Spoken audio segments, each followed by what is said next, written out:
Welcome to Front Royal Election 2020. I'm here tonight with Mike McCool. Mike is running for mayor.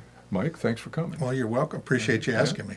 Yes, this is kind of role reversal here. Isn't I know. I normally sit over there. Oh, I know that. I feel maybe we should Turning switch. the tables. That's what we've been talking about. Turning the tables. I like that. I like that. And you know what, Mike? I will say one thing, that this is your time, and no one will ever complain about how much you talk. That's right. I get a lot of complaints. They say I talk too much. But, I try to tell people, you don't realize how hard it is to draw information out of people sometimes. I tell you what, it's very difficult, but especially when you have those little lapses where you got to think, oh, no, I got to say something else here. We don't want any dead air. No dead air. No dead air. Well, speaking of dead air, Yes. okay, we're going to get to a couple of the more popular issues here more toward the end of what we're going to talk about. But let's talk a little bit about the vision, because I watched your video, and you talk about Front Royal could be a lot more than what it is now. Tell me a little bit about that. Well, I think, like I said in the video, Front Royal's great. We can just make it better. Yeah. People come here. I've interviewed people on Main Street, our visitors, like on our walking mall and thing, and everybody says, "Wow, wish we did this. Oh, this is so great. I love it. I love it." So people come to Front Royal and they love that small town charm. Yeah. And I think we have that here, and we don't want to lose it. Right. And I think that's important. But we have to have a mayor that will go out and champion the town. And that really evolves around all sorts of things, not just making everybody feel good and happy, but to drive economic development, to drive community relations, to drive cooperation between our town and county government. It's all tied around primarily attitude that people have. Right. If it's a positive, ongoing, cooperative attitude, things like that get done. And I would say over the last few years, we've had some better, some worse, and I think it's time that we know it works. Why aren't we doing it? And we have such great bones, so to speak. You all say good bones in your community to build on, a good foundation. We just need to be able to identify it and then get out there and build on it and do something positive. And that's what I think that I will do. I've been doing it. That's another thing. How do you elect, like you're in corporate, how do you hire a person that you want to promote from within and you want to say, I'll make him my good manager or my vice president? You look at somebody that's already basically doing that job. Yeah. If they haven't done a thing, they're not going to do it in the future. So if you look at what I've done in the community over the last 40 years, you can see I've championed the town, I've promoted the town, I've built my business and helped other people build their businesses as well. Kind of like we started the Royal Examiner, was to inform the town, to keep them abreast of what's going on in our government. It was just, everybody was just like, well, I don't know, and they didn't really care. And since 2016, we have really pulled out of the community a lot of good people that are maybe be classified as activists, but they are involved in the politics. They show up to meetings, they get involved, they speak out. And just a lot of things like that have happened, and I think that's a positive thing. The more people that can be involved in things, the better it is. Well, let me ask you a question. On at least the last couple of years, the role of the mayor seems to be a little different than what you're describing right now. You're describing a mayor who is the cheerleader for the town, that leads almost like a chairman of a board. Exactly. How do you see your role as a mayor? Well, that's how I see it too. I mean, the mayor has, I hate to use the word limited duties, but he's only the ceremonial head of the town. Right. He conducts the meetings and he works with the agenda. But the one thing he does do, he can appoint committees, and that's involvement of the community. Right. He can, and by directing the meeting and keeping the meeting flowing properly and having people treat each other with respect, the mayor needs to do that. Right. And I think this thing with committees is important because that's where we can involve communities. And when it comes time for the report of the mayor, he can call on his committees and say, tell the council what we've learned on this economic development or the budget or the police department or whatever the topic that we think we need to have the community input. Well, Mike, that's pretty interesting because I served probably 3 mayors when I was involved, and now I've kind of remembering some of the other mayors come up. I don't remember any mayor ever taking advantage of this ability to do committees. Mayor Darr appointed the Economic Development Committee, and as myself was on it and a few others, Gene Plogger, I think Rick Novak was on it for a while. And that's when we were looking to hire an economic development person. The council ended up hiring Felicia Hart. Right. But all that came about from the mayor's economic committee. Really? Yes. Okay. So one mayor didn't, and that's about the only time. We've tried, we formed a joint, the council and the mayor got together and formed this joint tourism liaison committee. It's kind of an ad hoc committee, but I think that's kind of the things that we need to be doing, but need to have some, I'd hate to say teeth into it, but we need to give it some authority, so to speak, and encouragement, and not just, oh, we did it, and we don't listen to them. Well, that takes a lot of citizen participation, and I think probably what I encountered when I was involved, that it was hard to get people to participate because they thought that what they did was never really dealt with from the council level, so they thought it was a waste of time, so they really just got disinterested. No one listens to me. And my wife says that all the time, right? Yours too. I say, there's listening, and then there's hearing, right, and then there's application. Right. And people come to a council meeting and say a public hearing. All the groundwork has already been done. Yeah. When you show up to a public hearing and you make some comments, I would say 9 out of 10 times you're not going to convince anyone to change their mind unless you have some smoking gun that no one's ever thought of, addressed, or anything. So the time really has to come earlier than that, and we really don't give the people a time to know what's going on like that. We kind of like 2-week notice. Here's the public hearing. Whoa, what's going on? They don't get letters, and so I propose that we need to have at least a town hall meeting that the mayor can put on, and give people an opportunity to vent, to be aware of what's happening that's coming up in the future. Right. Like, okay, 2 months from now, we're going to have a public hearing on this. Right. These are some ideas. What's your, let you vent, more than 3 minutes. Right. And because in 3 minutes, I can't tell anything in 3 minutes. I just get warmed up. Yeah. So I think we just need to have that opportunity for the public to feel like that their input matters. It matters. It does, or that people are listening to it. So we need to encourage involvement. We're a republic, not a democracy. We really don't. You elect officials to do what you think they're going to do, and if they don't do it, you don't reelect them. So really, when you come and speak, you're not really part of the decision-making process. Right. But you need to lobby. It's lobbying. You can lobby your. They're giving input. That's right. what you want. And so they need to be lobbying. Coming to the meeting, I think is great, and we need to voice that. But there's another way to do it. You can lobby these councilmen individually. You can send emails. You can talk to them one-on-one. Right. It's a lot easier to convince one person than a group. Right. No, I agree. So Mike, I want to follow up a little bit on this committee thing. So you're mayor, and what kind of committees would you start off with committees, or would you warm up to them, or what would be the top 3 or 4 that you would probably? Well, you can't go wrong with economic development. No, you can't. That's number one. Yes. Tourism. We have a tourism, but I would look at it and see if we need to augment it with anything else, or if that one's the way it is good enough. When it comes budget time, maybe we need a committee to review the budget. I think they did that in your time. We get, there's talented and educated people that are knowledgeable in budgets that are right here in this town that work on budgets much larger than ours. Oh, I would agree with that. So we could do a budget, economic development, tourism, just recreation. Right. How we can downtown. What makes downtown work? You could almost think of an idea. You could do a committee on it. Right. Well, Mike, I love the concept of using the committees. Like I said, I don't remember ever any happening when I was here, and I do remember Mayor Darr's group there, but I think it was only one of that. Just one. And then and then that kind of faded away because they had a much more in-depth economic plan for the town, and it just kind of disappeared. Right. Well, that's the thing too. By using the committees, it keeps the focus.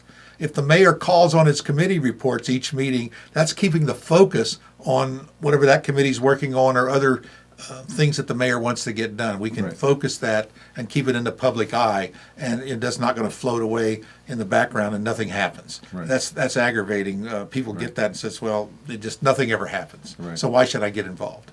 Well, I think you have to have a council that also believes in what we're doing, what you're doing there, because they could fall in almost the same trap of these people work their butts off and they do some really good work, and then all of a sudden they bring the council, and the council does nothing.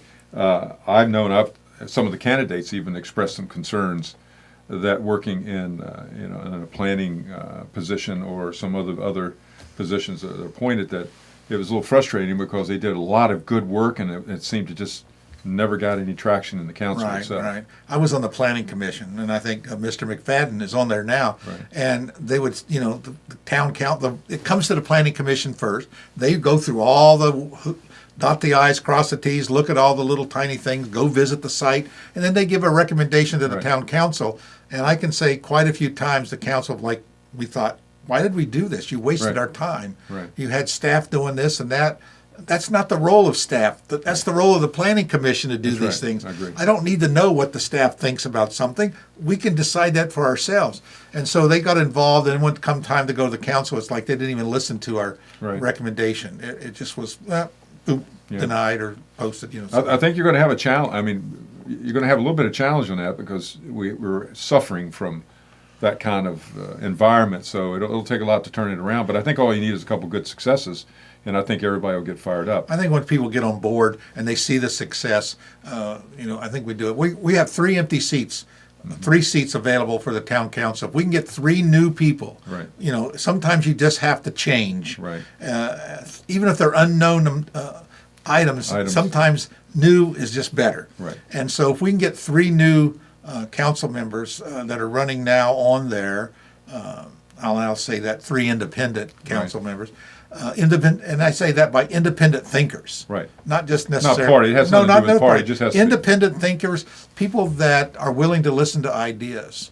Because some of these people that are running have never had any inkling at all to politics or kept that much, but they're interested in their community. Yeah, they want to do what's best, right. And they're going to get in there and learn what they need to know. Everybody doesn't know about water and sewer or electric. No, I certainly knew nothing about it. Pick up the trash. I mean, they think that the truck shows up and they do it. There's a lot involved in picking up trash. So, but you'll learn that real quick. Right. If you really want to know it, they'll stick you on the back of the trash truck and drive you around. You'll learn real quick. Well, Mike, I'll share one story with you because about trash. I'm a pretty big, strong guy, and I remember we were having a council meeting, and several more mature ladies came up and was really complaining about the size of our trash cans, that we needed to get something a little smaller. Now, I didn't really think about it a lot because I'd pick my little thing and wheel it up until one day I filled it all the way to the top, and I have this little hill that I got to get up on. That's right. And I'm sitting there going, now, if I was like 70 years old, what would that be like? Yeah. 100 pounds lighter. And I said, well, I think we need to downsize the cans just a little bit. So we came up with we made a little smaller can, That's so right. Now you have a couple of versions. Yeah. So anyway, I don't want to digress too much on that one. Well, that's thinking. Yeah, but that's part of the community. Yes. That's part of find a problem and find a solution. Right. That's what it's all about. Right. And in the town, what's unique about the town, of course, it's all about services. It's really we're in the service business. We're in the service business. And I agree 100%. We're in the service business. Yes, absolutely. So, Mike, I mean, you pretty much explained how you're going to, when you become mayor, what's going to happen a little bit. But that's all good to have a vision, but you need some economic development, especially in Front Royal, since we are primarily a bedroom community with not a lot of industrial tax base. So, what do you think? First, on anything, the economic development job or the position that we need, that's a sales job. That's what we call the rainmaker. Who makes it rain? Yes. And if we don't ask people to come here, you can have all the best plans and the best location and the best everything. But if you don't go out and ask people or to tell them, hey, well, look at us, we're here. Right. Come on in and take a look. Right. Then it's worthless. That's what a champion will do. He'll go out and ask people to come. Right. I got a strange email in the mail from the Mississippi Power Company. I thought, why am I getting an email from the Mississippi Power Company? They sent me a letter, and they said they had partnered with the state of Mississippi Economic Development Company, and that if I was ever thinking about expanding my business, come to Mississippi, because then they listed all this great stuff that they had, low power, location, we had water, and I sent it over to the EDA. I said, are we doing this? Oh, look, that's a pretty good idea. We're doing some of this, and we're going to do more. So the idea is if you don't go out and just send emails to people, I mean, if you don't do anything else, at least you're trying to do something. But there are tons of businesses. As you think about it, let's go back. Look at what caused Manassas to grow.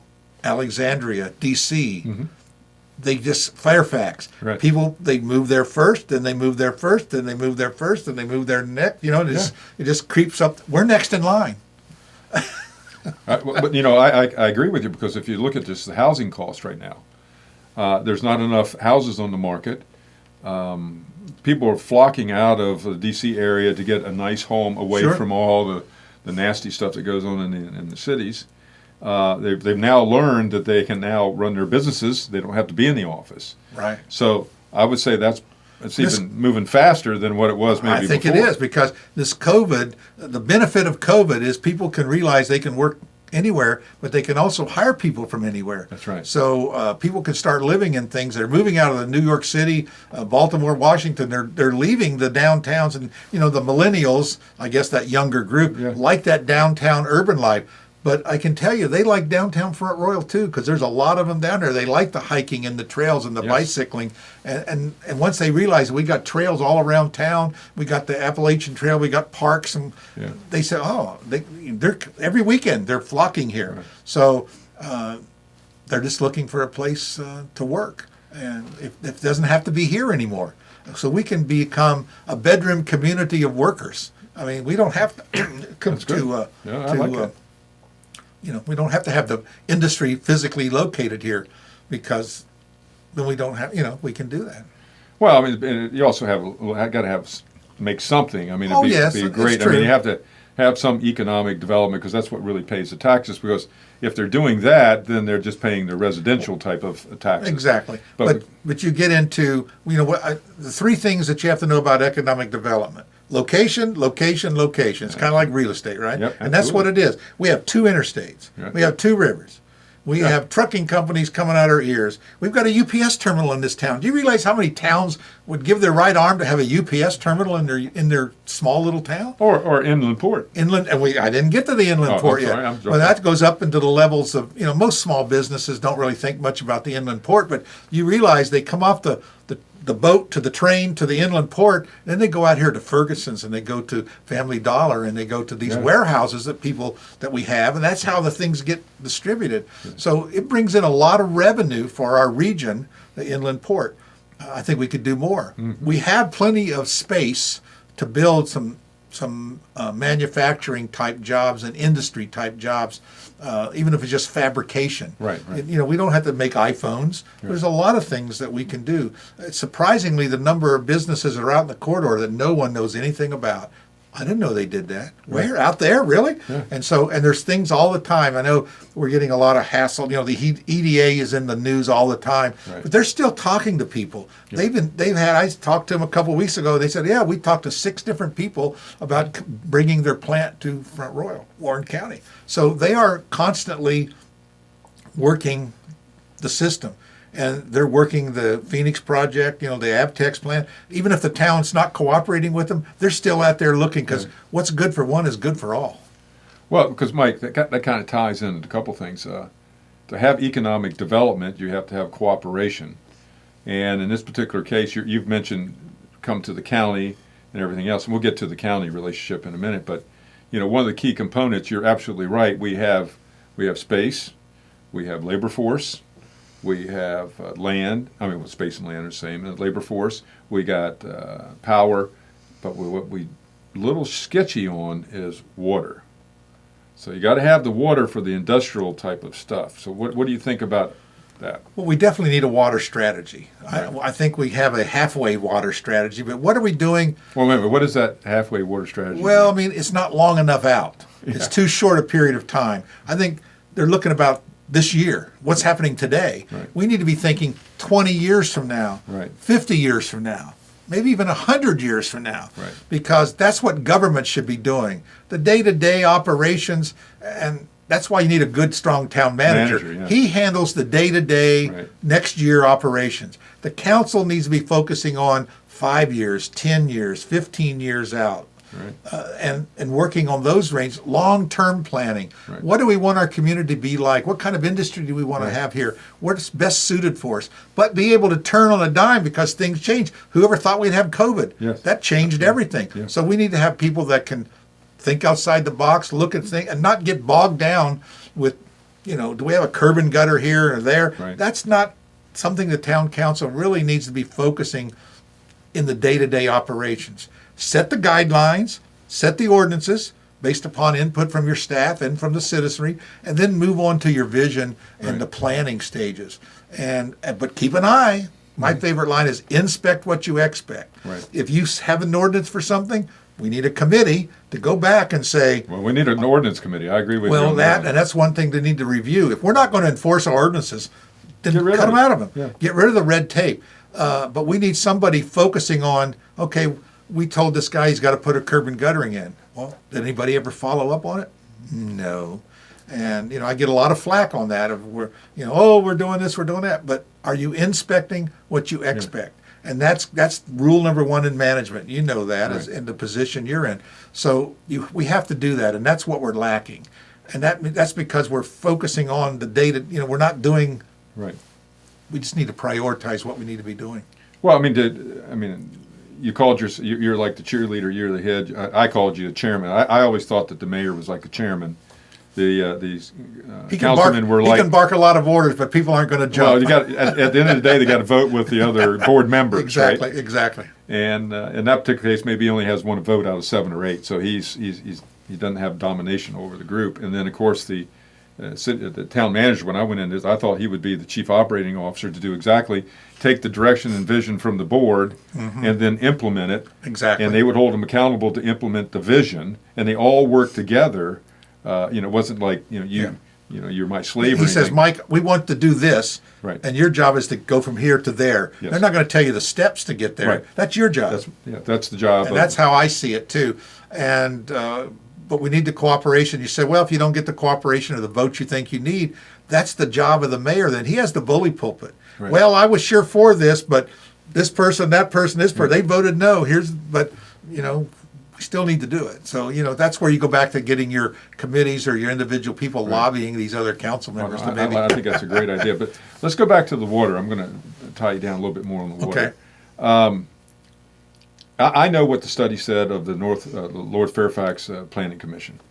I know that we have enough water to last between 2025 without any issues, but it's based on residential growth only.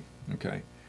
We know that we are dependent on whether water flows through that river or not, because right now it's pretty low. And back in 1930s it went dry. Okay, so I'm not saying that's going to happen. But we're dependent on that water out there. We've had many days where we had voluntary water restrictions and some mandatory. Yeah. So we got 1,900 lots that we have to be responsible for if we build in those lots, and then you have to carve out some amount for the industrial if there's in the industries want to come in. Gene reminded me it was a lot longer than I thought. I thought I was a lot younger than this, but apparently not. About we had a brewery that wanted to come in, and we just didn't have enough water. Now. What a lot of people don't know, we have McKay Springs sitting out there, and that's one of the largest outputs of water that's just not being used, other than a couple little farmers out there. What would you do? What would you do with that? Well, what I hear though is there's already dibs on all that water, and the town's portion is so small it's not economic. There's no economic value to try to capture it right now. Right. That doesn't say that won't change, but. That's how I hear about it. There's a lot of talk about McKay Springs, but, like you say, this like our river, it's flowing, and everybody from the top to the bottom has got dibs on how much you can take out. And that's why, it's so important to keep the water clean. Hopefully upstream, they're keeping it clean, so when it gets to us, it's, Well, I'm thinking out of the box here. Now, when I was involved, of course, it was output was a lot more. Now, I don't know what happened. Supposedly it affected some of the amount of water coming under because of the Walmart, which messed up a lot of the natural flow and things like that, and there are more residential out there sucking it in. But we were really, truly looking at maybe put a small water processing plant out there just because of the output. But if the output's changed, of course, that wouldn't be right. And again, and you never know. Lawyers kind of dry up the water supply sometimes. Yeah, yes, they do. You know how that is. All right, so with water, I'm glad you said that you got to have a strategy. Now we have what we have, and right now we take out about 2.4 million gallons a day. We can go up to 6. And so we have a little open capacity, but I know we don't have a plan. But that's right. And how much will Dominion? What's in their contract? We don't know. Right. We don't really know. They recycle a lot of their water, but they also still draw 1 million gallons a day out of the system. I understand. Yeah. So that's a lot of water. Yeah. Even though they're recycling. So they're putting, and some of that goes back in the river. Some of it just kind of goes up in the air as steam or whatever it's doing. Right. So evaporates. So none of us really know all the details there. Right. Probably a lot of information there somewhere buried in a report somewhere that just the public doesn't know anything about. So, but we need to know what is our bottom line obligation. Right. And what's the DEQ strategy for the future? Because all these cities upstream and downstream, they have a strategy too. Yes. So are we working?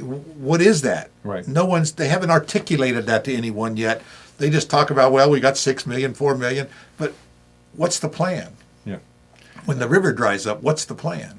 Have we done anything else? Have we drilled well? It's a huge. I mean, that's one of those. Because that all governs. We may have to say we can't have an industry that takes water. We got to have industries that just flushes toilets. That's because we'll get that water back. Right. Or it might be some sort of closed loop system where you never use more than that. Just keep circulating around. Using it. If we take out 4, we put 4 back in. That's okay. Yeah. But you can't have a place that's taking out 2 or 3 and not putting anything back in. Yeah. Well, we had that laundry out there. Remember, the laundry wanted to get on the water system because they were pulling the wells dry. Yeah. And they used a lot of water. And I think that's that didn't turn out well for them. So. No. Well, water is an issue. I'm glad. Water is an issue. You cannot grow without water. And I don't think you can put 125 apartments outside the town limits. No. And for various reasons, economic reasons and everything else. But without water, you can't grow. So to talk about growth and economic development, you have to address the water issue. And then you have to address the sewer issue because you can't do one without the other. And we're hurting in the sewer area. And it's going to get worse. I mean, we just upgraded our system for $40 million. Luckily, a lot of that money came from the state and the feds. But we've taken the phosphorus out. Now the next thing will be estrogen. The fish are dying. They're becoming sterile because of all the birth control pills that ends up down, in the urine and out the door. And next thing you know, we're killing the fish or they're sterile. So that's the next thing probably that will have to be taken out. And that'll probably be another $40 million to upgrade the sewer plant. Actually, they're getting multiple sex organs. Oh, is that what? Yes. Well, they're doing not sterile. I don't know whether it works or not, but it's affecting it. Yeah, there's effect on that. So that's a strategy that you have to tie in water, sewer, economic development, and growth to the kind of growth. Maybe we can't do certain things. But we need to know that. Okay. And none of us have that information. Right. I mean, I have some. We have some ideas, but until we can get into the books and look at it and and really give us true information. Right. And I don't even know if we have that. Well, I mean, if Covey said it all the time, he goes, you have to start with the end in mind. Exactly. All work right? backwards. Yes, and work backwards to that. And I think that Front Royal for many, many years has not had a vision of where they want to be. They're only doing reactive type stuff versus proactive type stuff to get the town moving in the direction. When I was on the planning commission, I was looking through the old comprehensive plans, and I found the comprehensive plan from 1957. And on the cover of the book, it showed a downtown buildingscape of all the buildings, and they all looked like they were from the Jetsons. There wasn't one old building listed. Now look, 50 years later, and there's no buildings from the Jetsons, and they all look like they were where they were. So what happened to that vision? Yeah. Somewhere back in the 50s, the town fathers had a vision to grow into a modern town. Yeah. And it just didn't happen. Didn't happen. So lack of vision, that people die. So. Yeah, or people who plan to, fail to plan to fail. So that's that old saying. Well, it said, without a plan written down, it's nothing but a dream. Well, and I think that's where we have to get things and plan it. But there's a plan with the steps and how to get there. So Yeah, that's why I think a business plan, not a planning commission plan, but a business plan, which kind of outlines what you said. Where you identify your assets, then you what can satisfy certain, and then you create a group, and then they take those assets and put them in a package, and then go out in a systematic way to the industries that can take advantage of these assets. But you got to have somebody that does it, and you got to have somebody that calls. And I think the EDA maybe now is changing a little bit. I don't think they did that as much, if they did it at all. I don't want to make a judgment on that one. They did it when Steve Hebner was the director. Okay, well, that was a long time ago. Yeah, that was a long time ago. That was even but that before goes me. back to, that sounds like a committee to me. Sounds like a committee. All right, so vision, working with the county, we have to have their cooperation to do this, and I think you got a good crew in there now that I think can work well with the town, so it won't be none of that we're trying to take you over stuff, or who has more power than the next person. I think you have a group of people there, and I think that'll be working, especially with good personalities. But I guess the issue right now, is the hot issue that we're going to talk about. You wanted to talk a little bit about the strategy behind not paying for the police department, which I guess had a little come to Jesus meeting last night with it. What happened, and how does that affect your thought? I watched the video. I said, why do you got to do these Wednesday night? I got church on Wednesday. Church on Wednesday. So I watched the video and twice, and I'm looking at that, and I'm thinking, first of all, why did it even have that meeting? Right. It didn't really tell me anything new that I already didn't know. It was full of code words, and you know how that is when you're having a meeting. And the biggest code word that I thought was the approved amount, or what was the word they used? The amount of the money was the approved amount, and then but what they basically they have an anticipated loan. Okay. That's secret, that no one knows anything about. But why didn't they just wait till next week when they have the real loan, and then come out and say, hey, look what we did. Yeah. We did this. But no, there must have been some political reasons. I can't understand why bring all that up and then sit there and just have a one-way conversation. Yes, it was a press release, and our 2 or 3 reporters got up and asked some questions. Right. Of course, they were ridiculed. They were accused of being fake news, tabloid news. Really? Yes, the press has. And I say we got the video. All you got to do is watch the video. People say, the Royal Examiner's fake news. Yeah. Watch the video. Yeah. Okay, you might not agree with the person that he saw it, but we're giving you the video from start to finish. Right. You make your own judgment. Make your own judgment. And so if you really want to know, then you need to be involved, and you need to take the time to watch the video and see what your councilman or your supervisors are doing. And if you don't agree, you need to speak up. Right. Or you need to elect people that you think will do a better job. Right. And so, but basically it was full of code words. It was about, was the amount approved, the approved amount. And so that says, well, we're only going to pay the amount we're approved. I got some numbers right here. Okay. And you talk about, they talk about $8.4 million. Yes, that was the requisitions. Number one, they had 44 requisitions to the EDA to pay these bills. Okay. They total $8,423,161.17. Okay, then they left off the part, well, there were legal fees in this refinancing. That was $16,536. You see how the lawyers get involved, and we got anyway, well, go on. So then there's fees from the bank to drawing the money out. Right. That was $1,100. And then I remember one of the councilmen stood up there and pounded, I don't know where the $500,000 come through.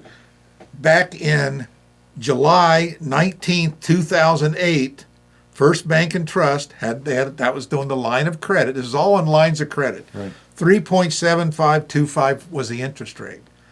$23,274.58. The town knew that. The town's got the same information that I have right here. Right. I don't know what more else do you need. Right. And you add it all up, the total adds up to right now $8,946,742.04. and there's where your $500,000 went in interest. Yeah. I mean, you knew that. And by the way, the EDA went and refinanced the loan with United Bank and got it down to 3%. Construction phase money and short-term money, as you know, you've built a lot of things, is more expensive than 20 and 30-year money. Different people invest money for that. You know, your insurance companies and things like that, they invest in 30-year loans. Yeah. You know, you and I putting our money in the past. That's go back and This is a three, maybe a 2 or 3 year loan at the and that at the most. has a higher rate. Yes. I think 3% for a line of credit was below prime. I mean, it was really a good interest rate for a construction phase loan. It was only for a very short period of time. The sooner you get it paid off, the less you pay. Right. So to drag things on for a year or more, they've known since before 2018 that they would have an $8 to $10 million loan to pay. Everybody knows that. Right. It's not a surprise. Right. They act like, whoa, we didn't know what was going to happen. They knew. Yeah, They knew. And to go out and to blast the EDA, blast the Board of Supervisors for not cooperating, I think is a bunch of baloney, because I don't believe it. You can't convince me that they didn't cooperate. I know for a fact that they did.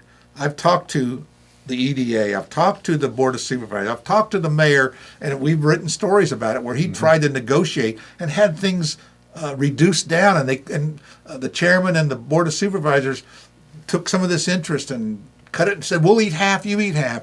And the council said, absolutely no. They're out.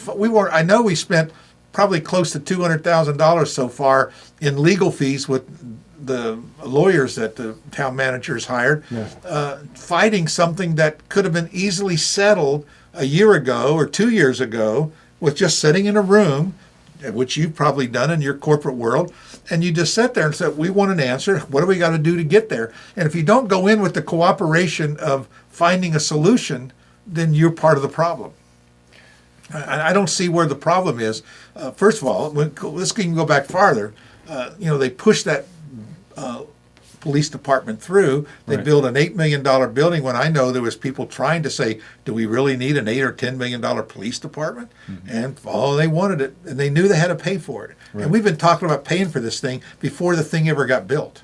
So this is not new. It's not a new problem. But they're acting like surprises. everything's a surprise. Right. And I don't believe it, and they can't convince me otherwise, unless they can show me a document that says, we're not cooperating with you and don't talk to us no more. Right. I just don't believe that happened. And we'll wait. The county's crafting a response, and we'll see what that is. Okay, I was wondering if they're going to put up with this. I found that today they mentioned that we're crafting a response to the meeting, and you'll probably see that in the next day or so. Because I thought they were overly gracious by picking up the interest and making a lot of payments until the town could get. Well, they've been carrying the loan since 2018. So that means they're making these. The EDA has made these interest payments $500,000 since 2018. That money just doesn't accrue. You have to pay it. Well, you got to look at the strategy. So if someone else already paid the interest, and so they could actually get the lower number, in essence, because they're not going to refinance that extra interest because somebody's already paid it. So the only way the county could get that money back is to sue the town. Well, especially when the town says we're not paying it, we have no more obligation. Yeah. You asked them to build it right there. You signed off on every requisition. You knew it. You spent $8,423,000. You knew that. All right, Mike. Let me. Don't get me fired up over that. Well, okay, no, but let me give you a real live scenario. Okay, so now you're mayor of the town.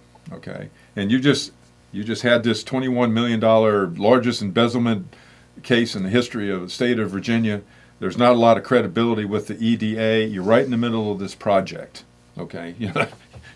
You've committed to it, but now I heard from a citizen the other day saying, well, this is really good because now it's finished, and I understand why they did that, because they couldn't trust the EDA. Well, the EDA came to him, or Miss McDonald, and talked about new market tax credit. No one bothered to check in the new market tax credit. I thought they actually showed up. The guy did. Finally, we prodded them along. Trust me, we did. He showed up to the meeting. There was an offer on the table for 2.65 30-year loan. Right. They could have got that back in 2018 or whenever that was. But they were convinced that they were going to get $3 to $4 million knocked off the interest because of the new market tax credit. If someone even bothered to check into it, they didn't even qualify for new market tax credits. Right. That's for people that create jobs, not for you to finance a government building. Yeah, I'd heard that was... Exactly. But Jennifer McDonald just kept telling him, oh, no, that guy doesn't know what he's talking about. He's the guy that writes the checks and dispenses the money, and he made a whole presentation, which you can watch the video on the Royal Examiner. So it's not fake news, right? No, it's not fake news. It's got a video. And he basically said, if you can get 2.65%, if it was me, I would take it. Right.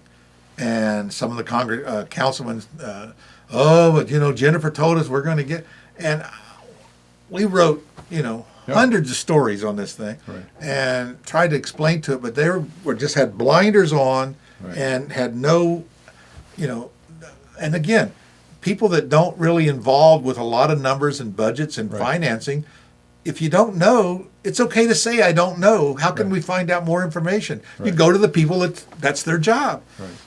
But they don't listen to any counsel. It's advice. Advice is when you get advice, you take it. Right. If you just want consultation, you pay that and you stick the study on the shelf. They do a lot of that too. Yes. So, if you want advice from somebody, they expect you to take the advice. Okay, so let's go back to my original question. All right, if you were the mayor at this time, what would you have done different than this? I'd have formed a committee to go investigate.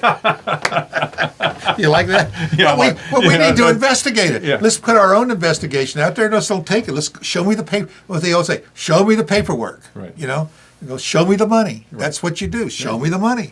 Yeah. And demand. That's the other thing. If the mayor can demand records, and they have to give it to him, just like a subpoena. Right. That's one of the things in the charter that the mayor can't do. But you bring up an interesting point. But that was never done. Yeah, but you bring up an interesting point. Did the current mayor even know all this was going on? No, probably not.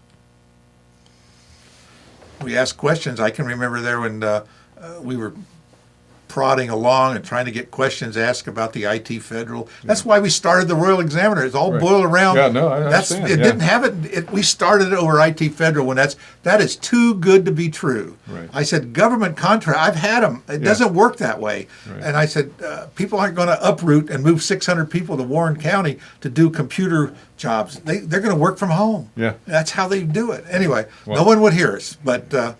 That's how we got started, and we've written over 250 stories on this. I'm just saying. And Mike, I mean, we're famous. And one of our stories is what got the Virginia State Police involved in the embezzlement and led to the indictments against Jennifer McDonald. And that was based upon investigations that our reporters did on it. No, Mike. So we're going to take credit for that. Well, no, you should. And unfortunately, it's something that we're not all proud of, but at least they found it, they identified it, and now again that's another story, another talk about whether anybody's going to get. If you've ever you talk to people about bankruptcy. I consider the town or the county after that put us in a bankruptcy state of mind. Right. But one thing about bankruptcy, you can only go up. Right. and you know what? The easiest way to get credit, if I talk to somebody that went bankrupt, the next day the credit card companies are sending you credit card applications all the time because you know what? Because you can't go again for 7 years. Yeah. So they know they got you on the hook for 7 years. So you can only go up. And that's what I try to tell people. Look at the positive. You can only go up. It can only get better. Yeah. Can't get any worse. Well, but look what happened in the county. I mean, it certainly created a change of leadership there. Which people want change. Yeah, and I think that's the question. Do you want to continue with the way it's been, or do you want to go in with a new direction and go forward with a positive attitude? That's where we're at this election. Right. We have people running. I mean, people running for mayor. Do you want to have somebody that's been on the council and drug us into the position we are, or do you want to have somebody that's got a new vision and a positive attitude to go forward? That's what the voters have to select. It goes with the council members too. Well, it's been real encouraging of the candidates that I've interviewed. All of them have the same attitude. It's because I asked them the question: is it going to be business as usual? And they say absolutely not. Absolutely not. Absolutely not. There'll be change. Talk about time for change, but it will definitely change. Yeah. And that's what the Board of Supervisors have done. Look what they've done with they've got in 4 new people, and that made a majority, and it changed the direction of the Board of Supervisors. to a much more cooperative way. We were talking, if you're a small businessman and you're in the town of Front Royal or Warren County, we're not business friendly. No. And everybody says, oh, we're business friendly, until you try to do something business. Everything is no. It's not like, well, let's sit down here and look at this and see if we can help you make this succeed for you. Yeah. No, we can't do that. Ordinance is against it. Regulations against it. I don't need any no. Well, we got 3 weeks to give you a permit. Well, I just need you to sign off on this thing. You got 5 people sitting back there. Why can't you just take a look at it now? Well, regulation says we have 3 weeks. Well, I'm starting in the morning with her. That's kind of. But people get this. Why can't you help people? Why does everything have to be no? Sometimes it will be no, but we can learn to accept the no as gracefully as a yes, as long as it's presented in the proper way. And we're not doing that now. Well, it's funny, Mike, you say that, because coming out of the corporate when I came here, I heard the same thing. And I know that during my stay, I tried to make it as easy as possible for anybody to do business. But what happened was I was running into the county, and I had no control over the county. And I would sprint it through, and then all of a sudden it hit the county. Roadblock. And right down here, I don't know what the house is right beside the gazebo, that big brick house. Right. It took them, I remember the lady coming to me because she had to change the stairs. Garrison House. Yeah, the Garrison House. And I said, I can't help you. And the county just would not approve her a ramp for a handicap ramp. Right. And it just went on to finally I thought she was just going to give up and quit. Now, since then, that's because the town wanted that building for their park, for part of their gazebo area. Yeah. Bill Barnett got involved in that. He was able to get it done, restored, and back on the market and sold in 6 months. Really?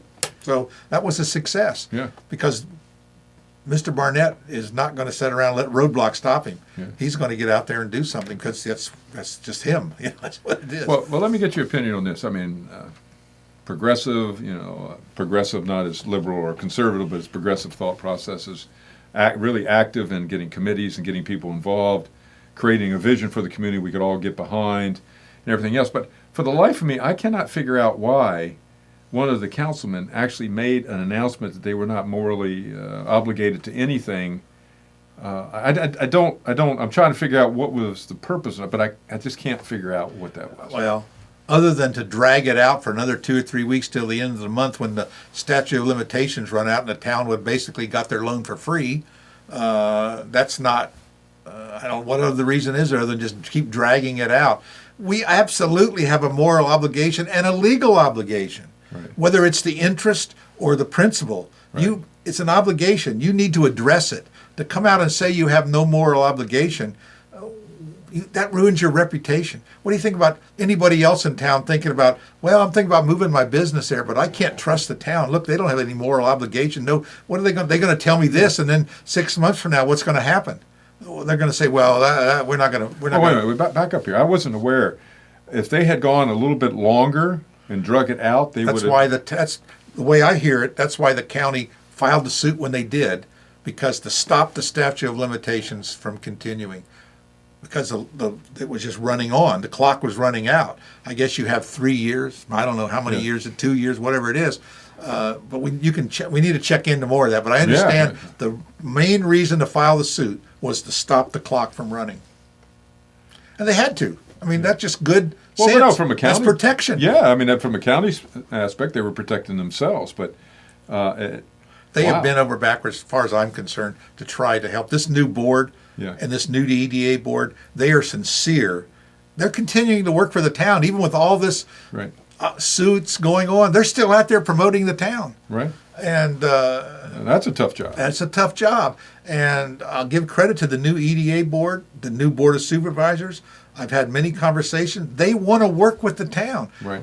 I tell people the Front Royal is the heart and soul of Warren County. Right. We should be the 800-pound gorilla telling the county, not the other way around. In the past, it was always whatever the town wanted, the county said, well, maybe, no, we're not going to do it. And the town would say, okay, and they would just go back to their corner. No, the town and county have to work together. The town, if the town goes down, start at Main Street. However Main Street goes, that's how the town goes. How the town goes, that's how the county goes. How the county goes, that's how the state goes. How the state goes, that's how our country goes. That's right. And so, we needed to be asking. I tell people, ask yourself this: what kind of community would this community be if everyone in it was just like me? You have to ask yourself those questions and just say, how about my family? Yeah. My family, my community, my country, everything. If everyone is just like the way you are, how would it be? We got to get out of that negative attitude. Yeah, and it doesn't, it goes into the national elections. Mm-hmm. There's been presidents elected that I didn't care for, but you know what? Nothing changed. The next day, I still got up, went to work. The electric was on, the water kept running. I went to the grocery store. There was some regulations over a period of time, and taxes went up and down. But you know what? It didn't really affect my day-to-day life. And think about that. It doesn't matter. And it goes, going down to the state level. Yeah, there's some senators and governors I don't care for. But you know what? The roads are done, the thing's on, the electric's on, the water's on, the grocery store. Stuff still happens because you know what? The people that do that is not the governor. He's not the president. Right. It's the people in their communities and their businesses. That's the part of the spirit of America that does that, not somebody you like or dislike. So I don't want us. We shouldn't get so hung up and so violent about change of direction. We need to be concerned, and we need to be sure we vote, and we need to have people that we think will do the best possible job for the way you want your country or your town or wherever one it is to go. Well, the amazing thing, what you're saying is that you can really see things happen at the local level. Local is everything is local. Everything is local, and if you decide you're upset about something, you can actually get somebody to listen most of the time. Yeah, you can do something, and you can actually leave things better than what you got there. I mean, exactly. My greatest. I mean, I've built companies and sold companies. They've gone away. I mean, I have really nothing you can show for it anymore. But that dog park / boat landing down there, that was an eyesore when we started. It only cost maybe $17,000 to kick off. That thing is something. used heavily. Oh, I went down there the other day when you said I couldn't believe the parking lot's packed full at 7:30. Full.